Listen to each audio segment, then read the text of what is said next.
Selamat datang kembali.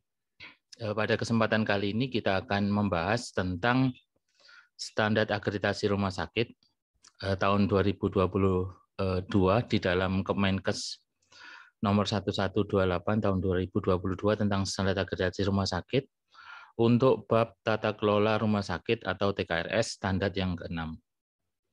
Jadi untuk standar yang ke-6 ini membahas topik tentang kepemimpinan rumah sakit terkait kontrak.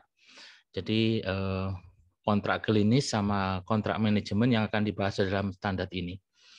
Jadi pimpinan rumah sakit bertanggung jawab untuk memilih dan memantau kontrak klinis dan non klinis, kemudian melakukan proses evaluasi. Dalam proses pelayanan di rumah sakit itu sebagaimana kita ketahui, itu pelayanan itu bisa dalam bentuk pelayanan secara langsung dan dalam bentuk pelayanan secara tidak langsung. Nah, pimpinan rumah sakit dalam hal ini misalkan kepala bidang, kepala bagian atau sesuai dengan bentuk dan struktur organisasi rumah sakit akan menetapkan jenis dan ruang lingkup layanan yang akan dikontrakkan, baik kontrak klinis maupun kontrak manajemen. Nah, untuk jenis pelayanan yang dikontrakkan, untuk kontrak pelayanan klinis atau disebut dengan kontrak klinis adalah perjanjian pelayanan klinis yang diberikan oleh pihak ketiga kepada pasien. Misalkan layanan laboratorium, layanan radiologi, dan pencitraan diagnostik, ini yang paling banyak dilakukan kontrak klinis di rumah sakit. Kontrak klinis juga dapat berhubungan dengan staf profesional kesehatan. Misalkan kontrak perawat untuk pelayanan intensif, dokter tamu atau dokter paruh waktu ini adalah masuk dalam kontrak klinis yang berhubungan dengan staf profesional kesehatan. Kemudian yang kedua adalah kontrak pelayanan manajemen. Ini adalah perjanjian yang menunjang kegiatan rumah sakit dalam memberikan pelayanan kepada pasien. Nah, contoh kontrak pelayanan manajemen misalkan kontrak layanan kebersihan atau cleaning service, layanan keamanan atau security rumah sakit, kemudian layanan rumah tangga, kemudian linen dan layanan-layanan yang lainnya. Kontrak dan perjanjian ini adalah merupakan bagian dari program mutu dan keselamatan pasien. Jadi manajemen kontrak ini kaitan dengan komite mutu rumah sakit. Nah, di dalam kaitan komite mutu rumah sakit, pimpinan rumah sakit memastikan mutu dan keselamatan pasien ini di dalam tahapan-tahapan kontrak yang akan dilakukan.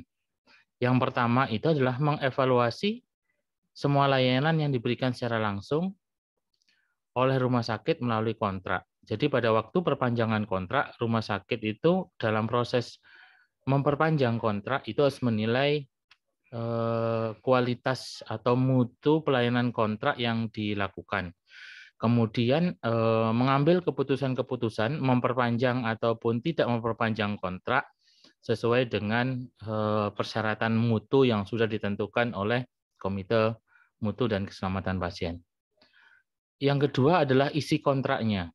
Jadi tindak lanjut dari pertemuan evaluasi itu adalah isi kontraknya harus mencantumkan apa yang diharapkan untuk menjamin mutu dan keselamatan pasien. Jadi di dalam isi kontrak tersebut ada indikator mutu sebagai persyaratan untuk perpanjangan kontrak. Kemudian yang ketiga itu adalah pimpinan unit pelayanan menerima laporan mutu dari pihak yang dikontrak, untuk kemudian ditindaklanjuti dan memastikan bahwasannya laporan tersebut diintegrasikan di dalam proses penilaian mutu rumah sakit.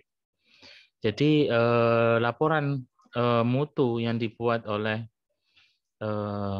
pihak ketiga yang melakukan kontrak klinis ataupun kontrak non klinis itu ditembuskan kepada pimpinan unit layanan ataupun unit kerja di mana kontrak itu melakukan aktivitas pelayanan. Untuk elemen penilaiannya, TKRS 6, yang pertama, rumah sakit bertanggung jawab terhadap kontrak untuk memenuhi kebutuhan pasien dan manajemen, termasuk ruang lingkup pelayanan tersebut yang dicantumkan di dalam persetujuan kontrak. Telusurnya ini adalah telusur dokumen dan dilakukan telusur juga wawancara untuk mengkonfirmasi dokumen-dokumen yang sudah dikaji oleh surveyor. Jadi surveyor mencari bukti pimpinan rumah sakit yang bertanggung jawab terhadap kontrak untuk memenuhi kebutuhan pasien dan manajemen. Jadi contoh dokumennya dapat berupa rapat penentuan kontrak manajemen dan klinis. Di dalam rapat ini dihadiri oleh perwakilan profesi di mana kontrak tersebut dilaksanakan. Yang kedua adalah kontrak manajemen. Nah, pada saat kontrak manajemen ini dilakukan analisa kontrak untuk memenuhi kebutuhan pasien dan manajemen secara bersamaan. Kemudian untuk kontrak klinis dilakukan analisa kontrak untuk memenuhi kebutuhan pasien dan manajemen secara bersamaan. Kita masuk pada elemen yang kedua dari TKRS 6. Tenaga kesehatan yang dikontrak perlu dilakukan kredensial sesuai dengan ketentuan rumah sakit. Telusurnya telusur dokumen, dan kemudian ada telusur wawancara di dalamnya. Jadi surveyor mencari bukti tenaga kesehatan yang dikontrak sudah dilakukan proses kredensial sesuai dengan ketentuan rumah sakit. Nah, proses kredensial ini tergantung jenis tenaga kesehatannya. Untuk dokter tamu, proses kredensial tentu harus sesuai dengan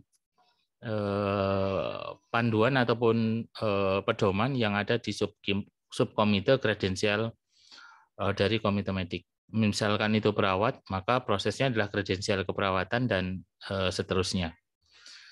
Bukti itu dapat berupa yang pertama dokumen kepegawaian tenaga kontrak yang dikontrak. Jadi dokumen kepegawaian sesuai dengan kaidah dokumen kepegawaian rumah sakit. Di sana ada file-file yang harus dipenuhi dan untuk kemudian menyimpulkan bahwasannya prosesnya itu sesuai dengan kebijakan rumah sakit, maka diklarifikasi atau diperbandingkan antara dokumen yang ada untuk perawat lain dan dokumen yang ada untuk perawat yang kemudian mengikuti kontrak klinisnya.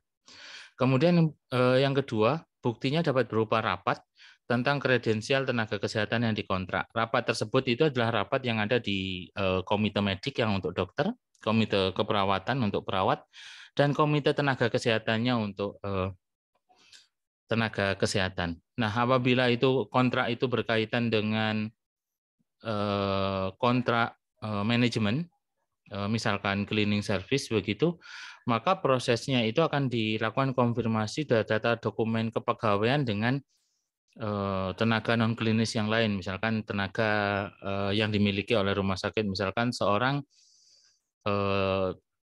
jasa boga, maka prosesnya akan sama dengan proses orang cleaning service masuk di rumah sakit. Jadi ada proses kredensial, tetapi dilakukan oleh unit kerja pengelola sumber daya manusia atau SDM. Kemudian elemen penilaian yang ketiga adalah rumah sakit menginspeksi kepatuhan layanan sesuai dengan kebutuhan. Telusurnya ini adalah telusur dokumen dan wawancara. Surveyor akan mencari bukti pimpinan rumah sakit telah menginspeksi kepatuhan layanan kontrak sesuai dengan kebutuhan. Jadi buktinya dapat berupa rapat di mana ada agenda yaitu monitoring pelayanan kontrak yang dilakukan di rumah sakit. Yang kedua itu adalah laporan kegiatan inspeksi yang dilakukan oleh pimpinan rumah sakit. Proses inspeksinya disesuaikan dengan kebijakan yang ada pada rumah sakit. Bisa setiap bulan, setiap 3 bulan, itu bisa dilakukan proses inspeksi. Untuk TKRS yang keempat dalam elemen penilaian TKRS 6 ini adalah apabila kontrak dinegosiasikan ulang atau dihentikan, rumah sakit tetap mempertahankan kelanjutan dari pelayanan pasien. Telusurnya adalah telusur dokumen dan wawancara. Surveyor akan mencari bukti rumah sakit mempertahankan kelanjutan dari pelayanan pasien pada kontrak yang dinegosiasikan ulang atau dihentikan. Buktinya dapat berupa rapat tentang negosiasi ulang atau dihentikan layanan kontrak.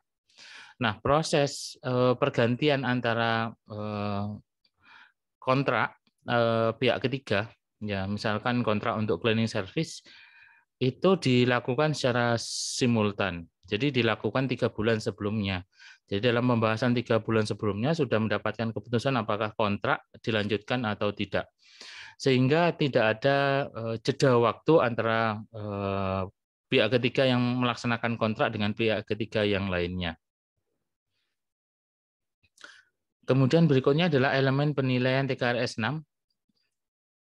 Untuk elemen penilaian yang kelima, semua kontrak menetapkan data mutu yang harus dilaporkan kepada rumah sakit, disertai frekuensi dan mekanisme pelaporan, serta bagaimana rumah sakit akan merespon jika persyaratan atau ekspektasi mutu tidak terpenuhi.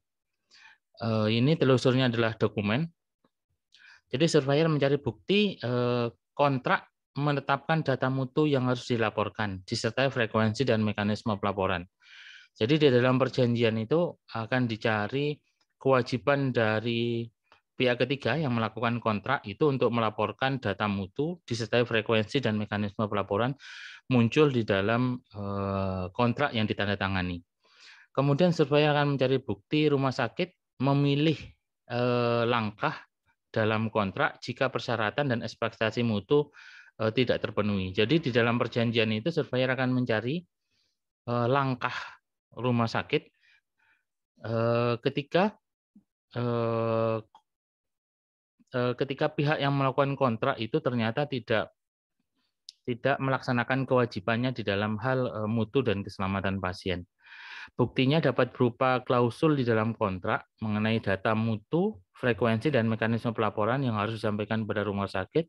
Kemudian klausul di dalam kontrak tentang data dan frekuensi dan mekanisme pelaporan bila tidak dilakukan. Jadi ada mekanisme di dalam kontrak, manakala ternyata data mutu tidak dilaporkan, maka misalkan rumah sakit melakukan teguran, rumah sakit melakukan peringatan, melalui surat peringatan sampai dengan proses penghentian kontrak apabila pihak ketiga melakukan kontrak tidak memenuhi kewajiban untuk melaporkan data mutu di rumah sakit.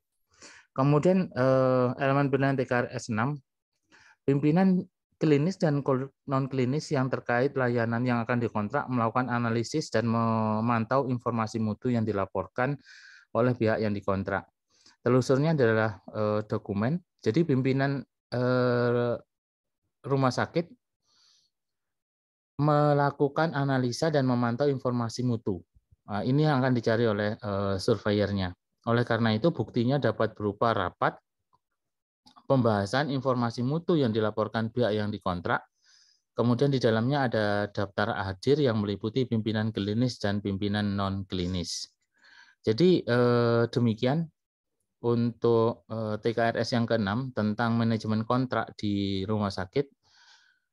Sampai bertemu kembali di bab TKRS yang ke-7. Terima kasih, semoga bermanfaat.